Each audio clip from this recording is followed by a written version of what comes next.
नमस्कार, प्रखर राजपूत को देख रहे हैं यहाँ पर। आज तारीख है 22 फरवरी साल 2026 और इजराइल, फिलिस्तीन, लेबनान, पाकिस्तान, भारत समेत पूरी दुनिया की खबरों के साथ एक बार फिर से आपके सामने हाजिर हुआ। दोस्तों, इस वीडियो में आपको बताएंगे कि खामनेई और उनके बेटे को मारने के लिए अमेरिका की आर्मी ने खतरनाक प्लान बनाया है और इस प्लान को अमली जामा पहनाने के लिए डोनाल्ड ट्रंप एक ऐसी साजिश रच रहा है जिसके बारे में बहुत कम लोग जानते हैं, लेकिन इसके बारे में इस चैनल पे आज आपको डिटेल में खुलासे के साथ बताऊंगा और साथ इस वीडियो में हम आपको बताएंगे कि समय ईरान के साथ किस हिसाब से अमेरिका की डील हुई है। इसके बारे में हम आपको कुछ एक्सक्लूसिव खबरें बताएंगे और साथ ही दोस्तों इस वीडियो में आपको यह भी बताएंगे कि समय ईरान में प्रोटेस्ट फिर से गजब के लेवल का भड़का है और इस बार प्रोटेस्ट का एंगल और प्रोटेस्ट का तरीका थोड़ा सा अलग भी है। और साथ इस वीडियो में दोस्तों आपको यह भी पता चलेगा कि इस समय भारत के ऊपर जो टैरिफ लगा वो टैरिफ घट भी गया, इसके बावजूद भी भारत की आवाम का बहुत बड़ा नुकसान है। साथ ही मोदी साहब ने टैरिफ के डर से जो डील की थी उस डील की कितनी धज्जियां डोनाल्ड ट्रंप उड़ा रहा है, इस खबर को भले ही आपको आपके देश की मीडिया ना बताए,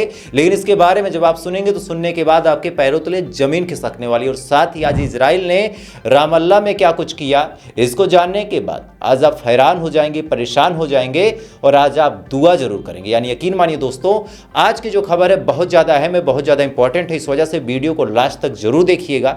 चैनल पर नए हैं तो वीडियो को लाइक करके, चैनल को सब्सक्राइब करके अपना प्यार जरूर दीजिएगा और साथ ही इस वीडियो को आप कहां से देख रहे हैं कमेंट करके बताइएगा। और साथ ही 2-3 दिनों में अक्सर ये सवाल पूछता हूं कि क्या आपको मेरी पत्रकारिता अभी भी ईमानदारी वाली लग रही या फिर नहीं लग रही। जैसा भी आपका रिस्पांस हो बिना किसी झिझक के कमेंट करके बताइएगा, क्योंकि आपके ही भरोसे ये चैनल चल रहा है। तो अगर आपको मैं कहीं भी गलत लगूं तो फौरन मुझे कमेंट करके टोक जरूर दीजिएगा।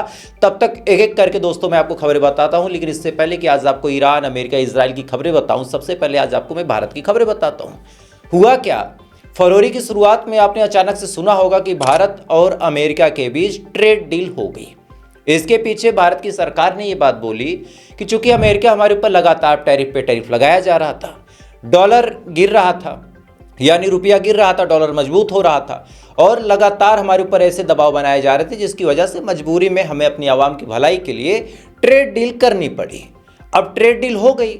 इस ट्रेड डील में यह हुआ कि 18% हमें टैरिफ देना होगा अगर हम अमेरिका में कोई सामान बेचते हैं, लेकिन अमेरिका अगर भारत में कोई सामान बेचता है तो भारत उनसे 0% टैरिफ लेगा, यानी भारत कोई भी टैरिफ नहीं लगा सकता। दूसरी चीज़ ये कि जो डेयरी प्रोडक्ट थे और जो एग्रीकल्चर की वो फील्ड जिसको हमने आज तक छुपा के रखा था, हमने कभी भी अमेरिका की फर्टिलाइज़र और अमेरिका की सीड को भारत में नहीं आने दिया था, उस फर्टिलाइज़र, उस अमेरिका की सीड को भारत में आने दिया जा रहा। यानी दोनों ही सूरत हाल में हमारे नुकसान थे, लेकिन चूंकि भारत की आवाम की बात थी, मोदी साहब ने ये ट्रेड डील कर ली। लेकिन अब आपको 2 चीज़ें बहुत इंपॉर्टेंट बताता हूँ, ये चीज़ें आपको जाननी बिल्कुल ज़रूरी है। और खासकर अगर कोई अंधभक्त, कोई मोदी का सपोर्टर देख रहा है तो कमेंट में इसका जवाब दे दे। दरअसल हुआ क्या कि सुप्रीम कोर्ट ने, जो अमेरिका की सुप्रीम कोर्ट है, उसने ट्रंप के मुकदमे को लेके एक फैसला सुनाया। दरअसल ये जो टैरिफ लगा रहे थे अलग अलग देशों पे, तो कुछ ह्यूमन राइट वाले वहाँ के सुप्रीम कोर्ट जाते हैं और वहाँ पे FIR और मुकदमा दोनों करते हैं कि भाई साहब अमेरिका के ताल्लुकात ट्रंप पूरी दुनिया से खराब कर रहे हैं, तो आप इंसाफ कीजिए। अब सुप्रीम कोर्ट ने जब ये बात सुनी तब सुप्रीम कोर्ट ने साफ तौर पे कहा कि डोनाल्ड ट्रंप को इख्तियार हासिल ही नहीं है कि वो टैरिफ या फिर सैंक्शंस लगा दे। तो ऐसे हाल में जितने भी टैरिफ लगे थे सबको कैंसिल आउट किया जाने लगा। इसके बाद डोनाल्ड ट्रंप पगला गया। पगलाने के बाद डोनाल्ड ट्रंप ने सबसे पहले भारत और तमाम दुनियाओं के ऊपर 10% का एक्स्ट्रा टैरिफ ठोक दिया। लेकिन अब सुप्रीम कोर्ट तो सुप्रीम कोर्ट है, उसका फैसला डोनाल्ड ट्रंप को मानना पड़ा। तो अंत में पूरी दुनिया पे जितने भी % टैरिफ लगे थे सारे टैरिफ को घटा के 10% कर दिया गया। और इस पे अमेरिका के ही ऑफिसर्स का बयान है जो मैं आपको सुनवाना चाहता हूं, तो पहले वो बयान सुने आप। A number of countries and regions around the world came to trade agreements with the United States. A lot of those trade agreements set tariff rates that were higher than 10%. So what happens to those countries who already came to the table, already negotiated a trade agreement with the United States? Well, this White House official just confirming for me a short time ago that all of those agreements are now reset to 10% under this new tariff rate once it goes through. So the European Union, which was at 15%, now will be at 10. Japan was at 15%, now at 10. India was at 18, now at 10. South Korea was at 15, now at 10. And Vietnam will be the big winner here. They were at 20% under their trade agreement with the United States. They also come down to 10% under this new tariff that the president is imposing as of today. So I think that's an important nuance that a lot of people were trying to figure out over the past couple of hours. इस video में दोस्तों आप साफ तौर पे सुन सकते हैं कि किस हिसाब से उन्होंने साफ तौर पे बता दिया, जिन भाई साहब की वीडियो भी मैंने आपको दिखाई, कि जितने भी टैरिफ लगे थे सबको घटा के 10% कर दिया गया। यानी भारत के ऊपर जो बचे खुचे 18% टैरिफ को लगाया था डोनाल्ड ट्रंप ने, वो घट के 10% हो गया। अब बड़ा सवाल ये है कि जब ये सब चीजें होने ही वाली थी तो आखिर मोदी साहब को इतनी कौन सी जल्दी पड़ी थी कि वो डील कर लेते।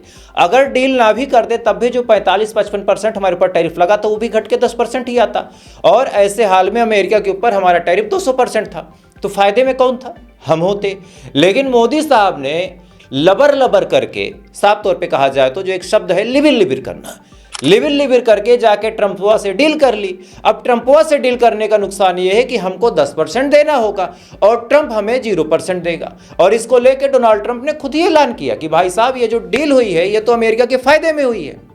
साफ तौर पर ट्रंप ने कहा कि ये जो डील हुई है इसमें अमेरिका का फायदा है कि अमेरिका कोई भी टैरिफ नहीं देगा, कोई भी टैक्स नहीं देगा और भारत हमें टैक्स देगा। क्या कुछ कहा डोनाल्ड ट्रंप ने, सुने आप जरा। All national security tariffs under Section 232 and existing Section 301 tariffs, they're existing, they're there, remain in place, fully in place, and in full force and effect. Today I will sign an order to impose a 10% global tariff under Section 122 over and above our normal tariffs already being charged.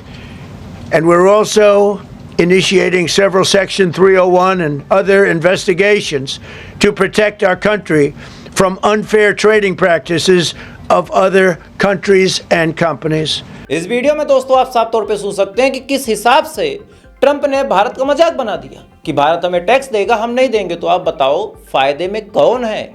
अब सुनिए, इसी मुद्दे को कांग्रेस की प्रवक्ता सुप्रिया श्रीनेत्र ने बड़े जोरों शोरों के साथ उठाया, लेकिन हमारे देश की एक भी अंधभक्त मीडिया ने, एक भी गोदी मीडिया ने, ये गोबर छाप जो चैनल है, इन्होंने उस बयान को किसी को नहीं दिखाया। लेकिन मैं आपको इस चैनल के माध्यम से वो बयान दिखाऊंगा। तो आप सुप्रिया श्रीनेत्र ने क्या कुछ कहा थोड़ा सा सुने आप पहले। अमेरिका के सुप्रीम कोर्ट ने डोनाल्ड ट्रंप के रेसिप्रोकल टैरिफ पर रोक लगा दी। इसके बाद डोनाल्ड ट्रंप ने ग्लोबल वैश्विक टैरिफ 10% का लगाया, मतलब अमेरिका में आने वाले हर सामान पर 10% टैरिफ लगेगा।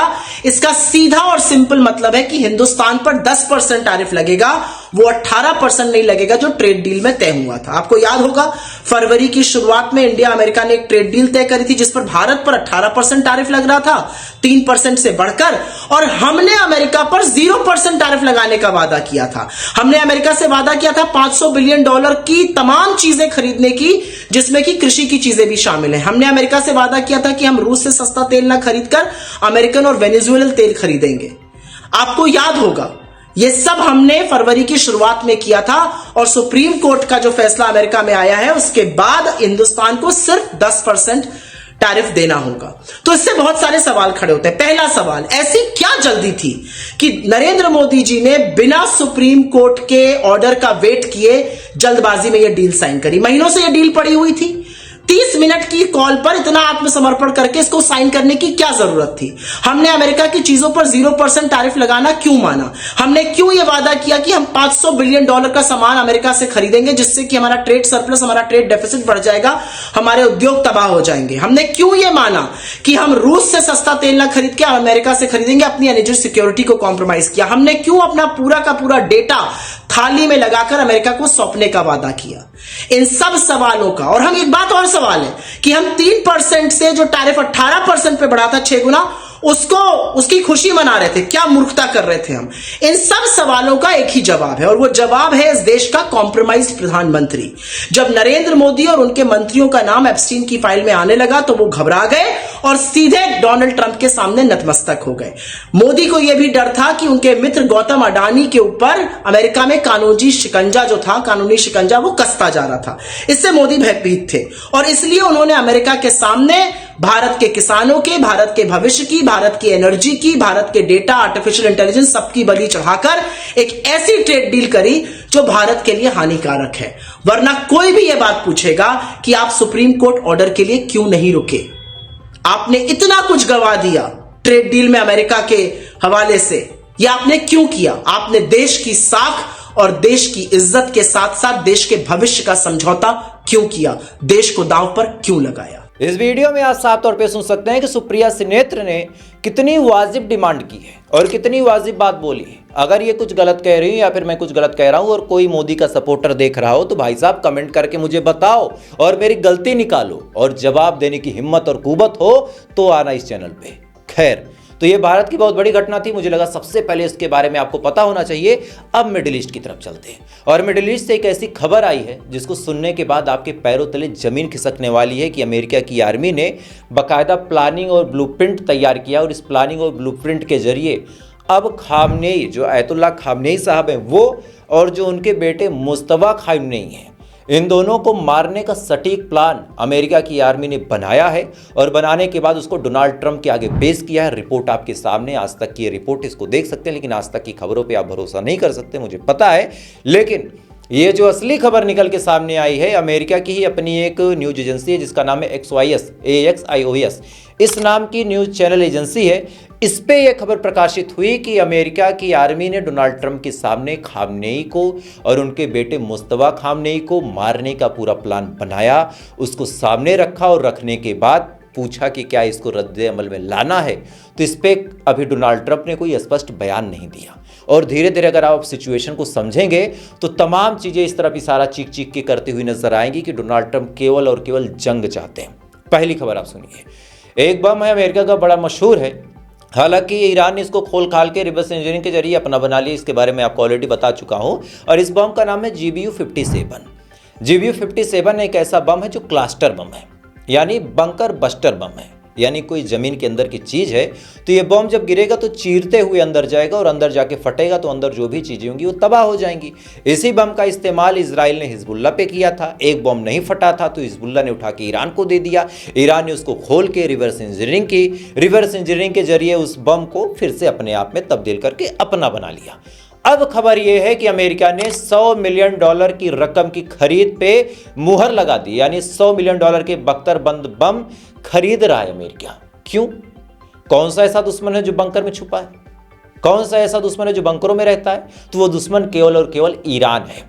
यानी ईरान पे हमला करने के लिए एक और तरीके की तैयारी इस समय दोस्तों अमेरिका कर रहा है। और इसी बीच अब्बास अराची साहब अभी सेकंड फेज की मीटिंग में बैठे थे और इस मीटिंग के बारे में उन्होंने प्रेस कॉन्फ्रेंस करके बताया है कि अमेरिका ने उनसे डिमांड ही नहीं की यूरेनियम के मामले पे। यानी जिस मामले को इतना तूल पकड़ाया जा रहा था कि अमेरिका कह रहा है कि तुम यूरेनियम नहीं खोदोगे, एनक्रोच नहीं करोगे, फाइनली अब्बास अराची ने यह बात क्लियर बता दी कि अमेरिका ऐसी कोई डिमांड ही नहीं कर रहा। क्या कुछ कहा थोड़ा सा सुने, फिर इसके बारे में आपको बताता हूं, सुने आप। Well, I think the speculations that you just made are not true. We are now working with each other. Both of them. We have not offered any suspension, and the U.S. side has not asked for zero enrichment. The question is so let me stop you there. Let me stop you there because I'm just that has been reported. So I just want for people that are watching the show that have read that, your position is that the United States didn't ask for a permanent suspension of enrichment. Is that what you're telling me? Yes. What we are now talking about is how to make sure that Iran's nuclear program, including enrichment, is peaceful and would remain peaceful forever. इस video में आप साफ तौर पे सुन सकते हैं कि अब्बास अराची ने इस बारे में क्लियर बताया है कि कहीं से कोई भी ऐसी डिमांड अमेरिका द्वारा नहीं की गई कि आप यूरेनियम इंक्रोचमेंट नहीं करेंगे। यानी मतलब और मकसद दोस्तों बड़ा साफ है कि इधर ईरान को अच्छी अच्छी खबरें दो, ईरान को खुश कर दो, ईरान को मशगूल कर दो, ताकि ईरान को ये बात लग जाए कि भाई साहब अब तो जंग नहीं होनी है, अब हमला नहीं करेगा अमेरिका। डील बहुत ही स्मूथली चल रही है और ऐसा ही 12 दिन की जंग के पहले हुआ था जो जून महीने में 2025 में हुई थी, उसमें भी सारी डीलें बड़ी स्मूथली चल रही थी। ईरान एकदम रिलैक्स हो गया और ऐसे हाल में ईरान को अपने ऊपर हमला देखना पड़ा था दोस्तों। अब सुनिए, इधर ये तमाम चीज चल रही है, इधर एक और अपडेट आई है ईरान के हवाले से। ईरान को अंदर से खोखला करने के लिए तेहरान यूनिवर्सिटी के पेड प्रोटेस्टर, यानी वो लोग जो भारत में जैसे होते थे कुछ ऐसे गद्दार जो कहते थे कि भारत तेरे टुकड़े होंगे इंशाल्लाह इंशाल्लाह, मैं भी वो किसी खास पार्टी में हो, मैं भी वो किसी को सपोर्ट करते हो, मुझे नहीं मतलब है। अगर कोई मेरे देश के बारे में कभी भी ऐसी बात बोलेगा तो उससे बड़ा आतंकवादी, उससे बड़ा गद्दार कोई नहीं हो, चाहे जो किसी भी धर्म का हो, किसी भी जाति का हो, किसी भी मजहब का हो। अब आप सुनिए, तो ऐसे ही कुछ वहां पे भी हैं टुटपुजिए जो ईरान के साथ गद्दारी कर देते हैं चंद पैसों की लालच में, और उनको पैसे देके बाकायदा इजराइल और ईरान ने फिर से भड़काया और उन्होंने प्रोटेस्ट करना शुरू किया, और प्रोटेस्ट बड़े मैसिव लेवल पे है और उसका वीडियो देखें आप।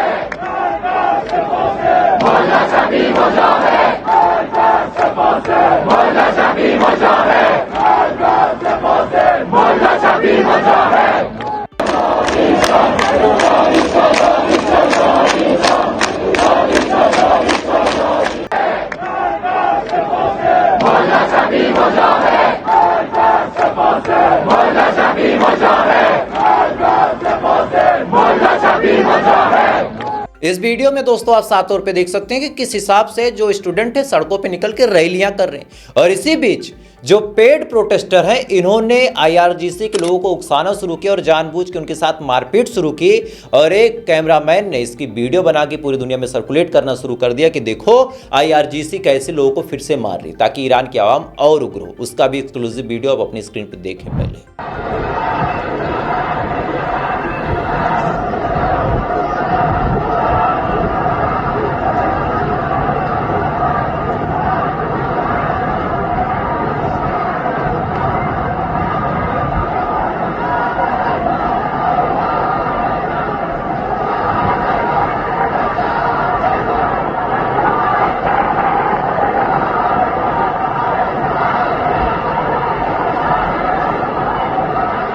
इस वीडियो में दोस्तों आप साफ तौर पे देख सकते हैं कि किस हिसाब से तेहरान यूनिवर्सिटी के छात्रों आईआरजीसी के बीच झड़प होती हुई दिखाई दे रही। देखने में ऐसा लगता है कि आईआरजीसी बड़े ही ताकतपूर्ण, बहुत ही शक्तिशाली तरीके से जो प्रोटेस्टर है उनका दमन कर रही है, लेकिन अंदर की खबर ये है कि जानबूझ के इन्होंने उकसाया था आईआरजीसी के लोगों को ताकि वो कुछ करें, वीडियो पूरी दुनिया में वायरल हो, आईआरजीसी आतंकवादी संगठन घोषित हो जाए जैसा ऑस्ट्रेलिया ने कर रखा है। लेकिन इधर ईरान ने भी बड़ा पलटवार किया दोस्तों, और यूरोपियन यूनियन की जितनी आर्मी है, जितनी नेवी है, इन सबको आतंकवादी संगठन घोषित कर दिया।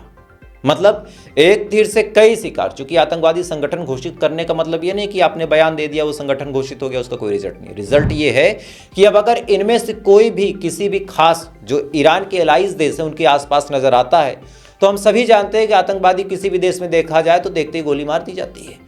तो अगर यूरोपियन यूनियन की सैनिक और नेवी के जो लोग हैं वो आतंकवादी घोषित हो गए तो उनके साथ फिर क्या कुछ होगा? वो रशिया के आसपास चले जाएं, वो चाइना के आसपास चले जाएं, उनके साथ क्या कुछ होगा आप समझ सकते हैं।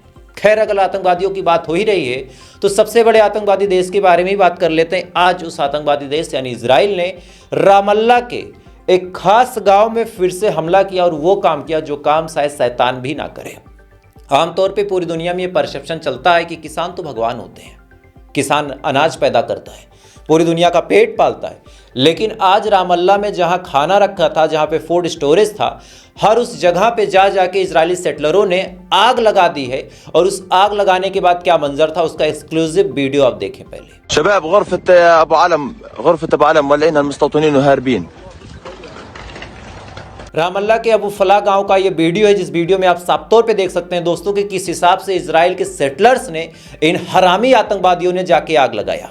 अब आप खबर सुनिए, इधर ये लोग ये काम कर ही रहे थे, इधर लेबनान पे भी आए दिन धड़धड़ा के ये लोग बम मार रहे हैं, और बम में कम से कम 30 लोगों की मौत हुई और 300 सिविलियन थे, और वीडियो उसका भी देखें आप।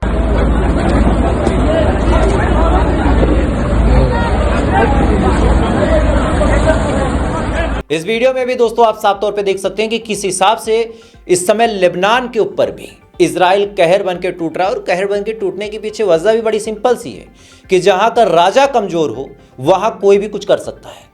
आप जानिए कि लेबनान की सरकार ने इस घटना को भी कंडेम्ड तक नहीं किया कि एक शब्द मीडिया के सामने आके या फिर कैमरे के सामने आके, इवन एक ट्विटर अकाउंट से या फिर एक इंस्टाग्राम अकाउंट से, एक फेसबुक पोस्ट से, कहीं से भी कोई भी यूट्यूब की एक छोटी सी वीडियो निकाल के भी अभी तक लेबनान की हुकूमत ने इतनी बड़ी घटना की कोई मजम्मत तक नहीं की। और यही वजह है कि इजराइल का मंसूबा लगातार बढ़ता चला जा रहा। खैर, इधर ये तमाम चीज़ चल रही है, इधर अमेरिका की आर्मियों में जो लोग तैनात हैं उनके अंदर इस कदर डर का माहौल है कि उन्होंने डोनाल्ड ट्रंप से साफ तौर पे हाथ जोड़ते हुए कहा कि भैया हम लड़ नहीं पाएंगे, हमको यहाँ से हटा दो।